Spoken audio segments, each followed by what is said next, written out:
तो चलिए आज के इस एक्सप्लेनर में हम सीधे मुद्दे पर आते हैं और एक बहुत ही दिलचस्प ऐतिहासिक सफर पर चलते हैं। हम अक्सर मिस्र या इजिप्ट का नाम सुनते ही पिरामिडों के बारे में सोचने लगते हैं, राइट? लेकिन आज हम गहराई से ये समझेंगे कि वो प्राचीन मिस्र जिसे हम सब जानते हैं, वो समय के साथ विकसित होकर आज के इस बिल्कुल ही अलग आधुनिक राष्ट्र में आखिर बदला कैसे।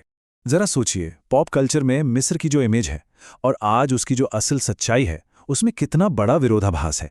एक तरफ वो 3000 साल पुरानी सभ्यता जहां फ़ाराओं को साक्षात भगवान माना जाता था और उनके लिए विशाल पिरामिड बनते थे, और दूसरी तरफ है आज का आधुनिक मिस्र, एक ऐसा देश जहां अरबी बोली जाती है, जहां इस्लाम मुख्य धर्म है और काहिरा जिसकी धड़कन है। हम बिल्कुल यही डिकोड करने वाले हैं कि ये इतना बड़ा शिफ्ट आखिर हुआ कैसे।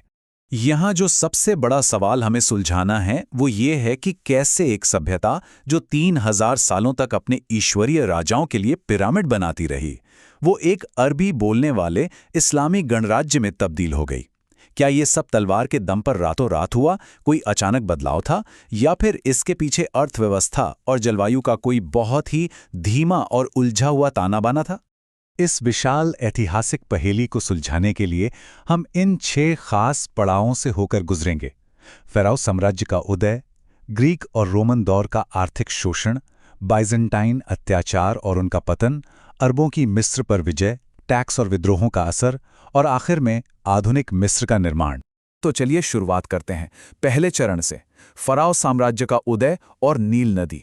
3150 ईसा पूर्व के आसपास राजा नार्मर ने अपनी जबरदस्त सैन्य ताकत के दम पर कई छोटे कबीलों को एक किया और नील नदी के किनारे इस विशाल साम्राज्य की नींव रखी। अब यहाँ एक बहुत ही अजीब लेकिन दिलचस्प बात जानिए। प्राचीन मिस्र के लोग इंसान के शरीर को बहुत अलग नजरिए से देखते थे। आफ्टर लाइफ यानी मृत्यु के बाद के जीवन के लिए उन्होंने पूरी एक इकोनॉमी बना रखी थी। उनका मानना था कि सारी भावनाएं, यादें और अक्ल इंसान के दिल में होती है। इसलिए मम्मी बनाते वक्त दिल को तो बहुत सहेज कर रखा जाता था, लेकिन दिमाग उनके लिए किसी काम का नहीं था। मम्मी बनाते समय वो बाकायदा नाक के रास्ते एक हुक डालकर उसे बाहर निकालकर फेंक देते थे। यहाँ एक बहुत बड़ा मिथक है जिसे तोड़ना जरूरी है।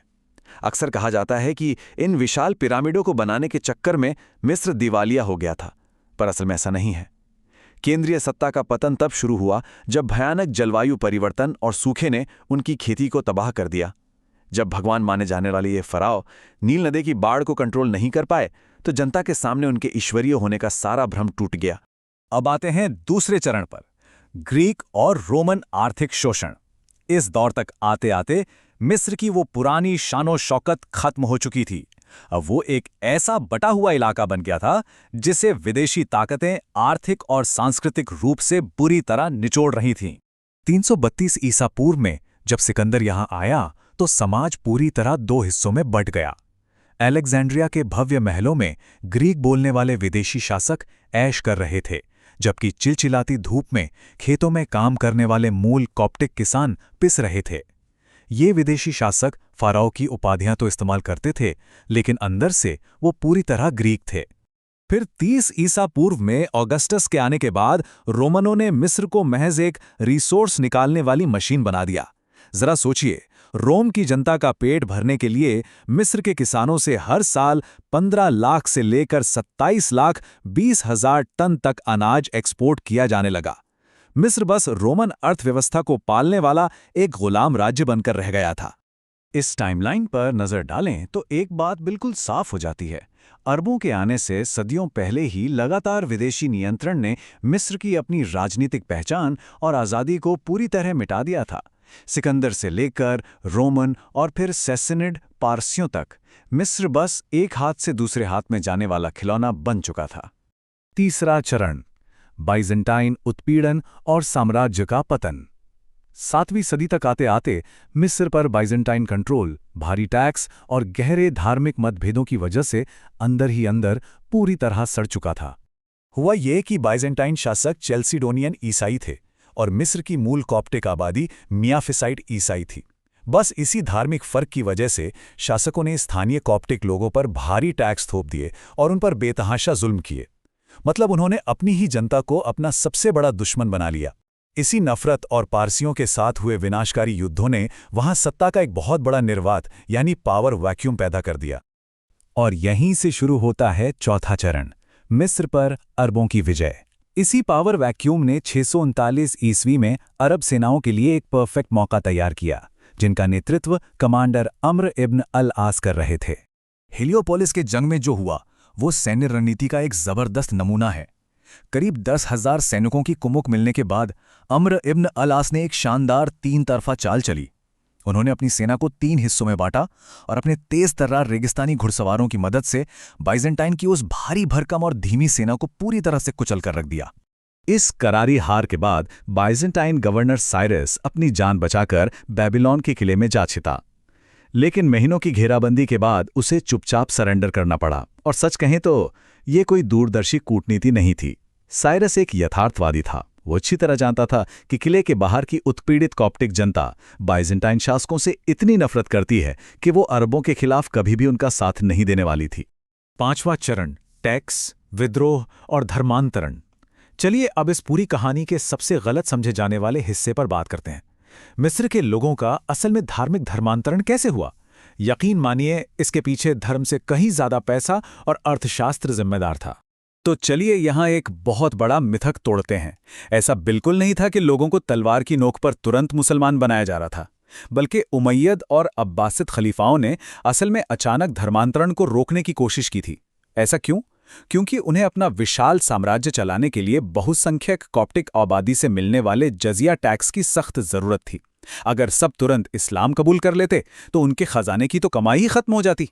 तो फिर ये बदलाव हुआ कैसे? जैसा कि आप देख सकते हैं, ये अचानक हुई हिंसा का नतीजा नहीं था। 8वीं से 10वीं सदी के बीच रोजगार और व्यापार के लिए अरबी भाषा को अनिवार्य कर दिया गया। फिर टैक्स का बोझ इतना बढ़ा दिया गया कि किसानों की कमर टूट गई। और आखिर में जब कॉप्टिक लोगों ने विद्रोह किया, जिसे हम 832 ईस्वी का बशमूरियन विद्रोह कहते हैं, तो उसे बहुत ही बेरहमी से कुचल दिया गया। इन सब चीजों ने मिलकर सदियों के लंबे अंतराल में धीरे धीरे पूरी आबादी को इस्लाम की तरफ धकेल दिया।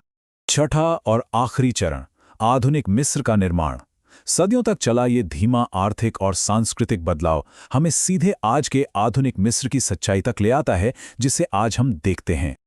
आपने अक्सर देखा होगा कि 19वीं और 20वीं सदी में अचानक से प्राचीन मिस्र के गौरव की बात होने लगी थी। कई लोगों को लगता है कि शायद वो पुरानी संस्कृति बची रह गई थी, पर असल में ये फेरोनिज्म कोई प्राकृतिक सांस्कृतिक धरोहर नहीं थी। ये तो ब्रिटिश औपनिवेशिक शक्तियों के खिलाफ लोगों को एकजुट करने के लिए मिस्र के नेताओं का एक बहुत ही सोचा समझा राजनीतिक पैंतरा था। वो प्राचीन धर्म और मूल संस्कृति तो सदियों पहले ही मिट चुके थे। तो इस पूरे एक्सप्लेनर का सबसे अहम निचोड़ क्या है? यही कि मिस्र रातों रात नहीं बदला। उनका वो प्राचीन धर्म, उनकी वो भाषा, सब कुछ पूरी तरह मिट चुका है। ये बदलाव तलवार के दम पर नहीं, बल्कि टैक्स, भाषा और अर्थशास्त्र की वजह से सदियों में जाकर हुआ। आज का ये अरबी बोलने वाला सुन्नी मुस्लिम देश असल में ग्रीक, रोमन, बाइजेंटाइन और अरब सभ्यताओं की 3000 सालों की परतों का ही सीधा नतीजा है। तो अंत में हम आपको इस एक सवाल के साथ छोड़ते हैं। इस पूरे सफर को देखने के बाद क्या आपको लगता है कि आज का मिस्र उन प्राचीन फराओं की ही कोई निरंतरता है, या फिर ये सदियों के हमलों, संघर्षों और बदलावों से बुनी गई एक बिल्कुल ही नई कहानी है?